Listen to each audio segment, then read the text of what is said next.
এটা যদি আপনি নিয়মিত সেবন করতে পারেন, আপনার বউ আপনার পায়ে ধরে মাফ চাইতে বাধ্য হবে। এটা এতটা কার্যকরী একটা জিনিস, এতটা উপকারী একটা জিনিস, মানে আপনার যদি শারীরিক কোনো সমস্যা থাকে, ঠিক আছে? আপনার যদি শরীর দুর্বল থাকে অথবা যৌন কোনো সমস্যা থাকে, আপনার যদি ডায়াবেটিস থাকে অথবা ক্যান্সার, অ্যাজমা, হাঁপানি যাই বলেন না কেন, সব কিছু থেকে আপনি মুক্তি পাবেন। সর্বরোগের ঔষধ হচ্ছে এটা। হ্যাঁ, এটি অর্ডার করতে অগ্রিম ৳১ দিতে হবে না। হাতে পেয়ে দেখে খেয়ে তারপরে চেক করে মূল্য পরিশোধ করতে পারবেন। সারা বাংলাদেশের যেকোনো প্রান্তে ক্যাশ অন ডেলিভারিতে পাবেন ইনশাআল্লাহ। আরেকটা কথা, অর্ডার করতে কিন্তু আপনার অর্ডার করার পরে যদি আপনার মনে হয় যে এটা খেয়ে আপনার ভালো লাগতেছে না বা উপকার পাচ্ছেন না, সঙ্গে, সঙ্গে আমাদেরকে জানাবেন। আপনার সম্পূর্ণ টাকা ব্যাক করে দিব। মানে সম্পূর্ণ টাকা ফেরত দিয়ে দিব। হ্যাঁ? এটা এতটা উপকারী একটা জিনিস যার কারণে আমরা চ্যালেঞ্জ করতেছি। এটা কোরআন এবং হাদিস থেকে প্রমাণিত।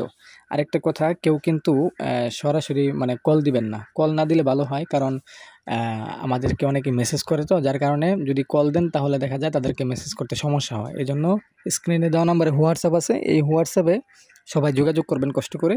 হোয়াটসঅ্যাপে মেসেজ দেওয়ার চেষ্টা করবেন, তাহলে আপনার উত্তরটা দ্রুত পাবেন। আর কল দিলে হয়তো কল রিসিভ না হইলে আপনি হয়তো আমাদেরকে পাবেন না। এজন্য হোয়াটসঅ্যাপে সবসময় কল দেওয়ার চেষ্টা করবেন।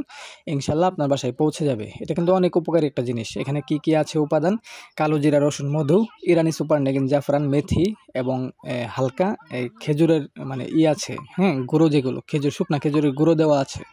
যার কারণে এটা কিন্তু বিশাল উপকারিতা এটার ভিতরে, হুম? আর জাফরানটা যে আছে, এটা কি পরিমাণে দাম, স্বর্ণের মতো দাম এটা। অনেক দামি, দামি জিনিস এখানে ব্যবহার করা আছে। আপনি ডাক্তারের থেকে লক্ষ, লক্ষ টাকা খরচ না করে আপনি এই প্রাকৃতিক ন্যাচারাল উপাদান যদি খেতে পারেন, ইনশাআল্লাহ আমি মনে করি আপনার শরীরে কোনো রোগ থাকবে না। কারণ এই বিভিন্ন বড়, বড় বিশেষজ্ঞ ডাক্তার আছে, তারাই কিন্তু এই পরামর্শগুলো দেয় এবং ডাক্তাররাও এগুলো খায়। আপনি বিশ্বাস না হইলে গুগলে সার্চ করে দেখতে পারবেন।